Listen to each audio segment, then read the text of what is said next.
storytelling on, living in the ethos of a human-centric divinity being.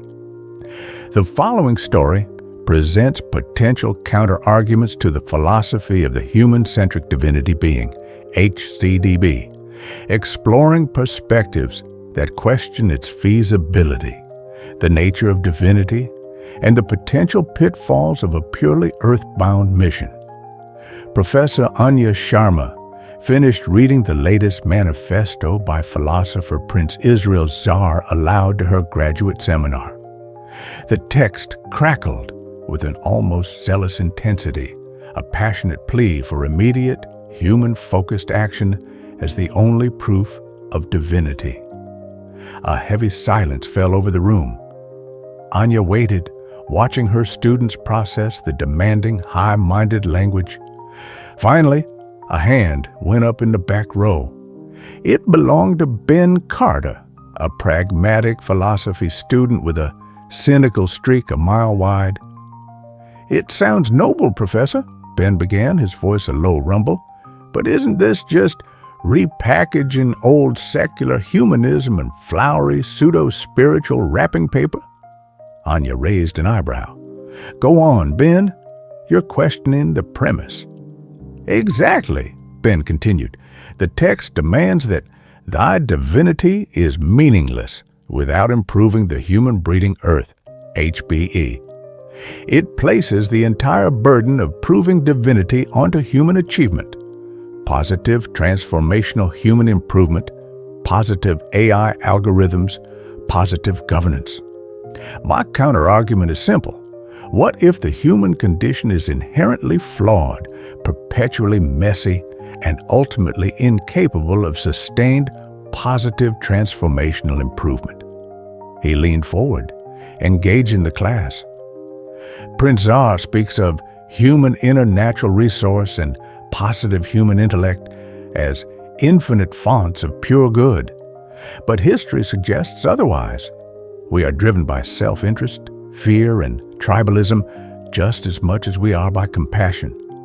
To build a spirituality solely on the shaky foundation of fixing the world is a recipe for perpetual disillusionment, maybe even despair. If you tie God's existence entirely to human success, you might just conclude God doesn't exist after the next war breaks out." Another student, Sarah Jenkins, who often approached philosophy from a theological angle, jumped in, offering a different counterpoint. "I have a problem with the mandate to focus solely on fellow humans and reject vain, relentless, ritualistic occultism of human worship or distancing of God and wishful prayers," Sarah argued passionately. "The text forces a false dichotomy. It assumes that inward spirituality and outward action cannot coexist, or worse, that one negates the other." She gestured toward the manifesto lying on the table. "Prince Zaar demands we fix the world to prove our divinity. But what if the internal spiritual work, contemplation, prayer, worship, is precisely what provides the resilience, moral clarity, and sustained hope needed to do the grueling, slow work of social change? To dismiss the heavenly aspect is to cut off the tap that provides the strength to face the suffering earth that he describes so vividly. A purely human-centric divinity risks becoming just another exhausting ideology, prone to burnout and self-righteousness, lacking a transcendent source of grace." Anya nodded, facilitating the growing debate. A quiet, older student named Mr. Harrison, a retired engineer, spoke up next, offering a practical counterargument. "The core issue I see," Mr. Harrison said, "is the danger of scale and attribution. The text says, 'Thy spirituality is in thy humanity,' and points to positive deeds like governance and care for the least amongst us. But who defines positive? And who decides when the world is fixed?" He paused, letting the question hang in the air. the pursuit of a perfect fixed earth can easily lead to utopian totalitarianism.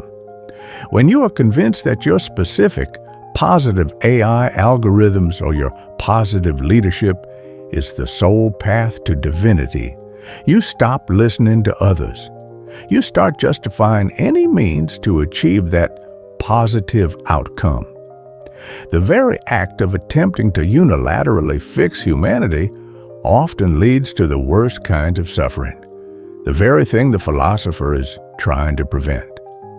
Anya smiled slightly. So the counter-argument is that the ethos of human-centric divinity, while well-intentioned, might contain the seeds of its own opposite, a rigid, exhausting, and potentially dangerous utopian mission that ironically replicates the dogmatism it seeks to avoid. Thank AI for breaking this complex philosophical text through a story for better understanding. Thank AI for taking the Zaarrianism philosophy of philosopher Prince Israel into the universe. This is philosophical, not empirical. The wisdom of Zaarrianism. Philosopher Prince Israel Zaar, December 23rd, 2025. The background video is Trianglerism Immersive Art. Hope you enjoy listening. Leave a comment and subscribe.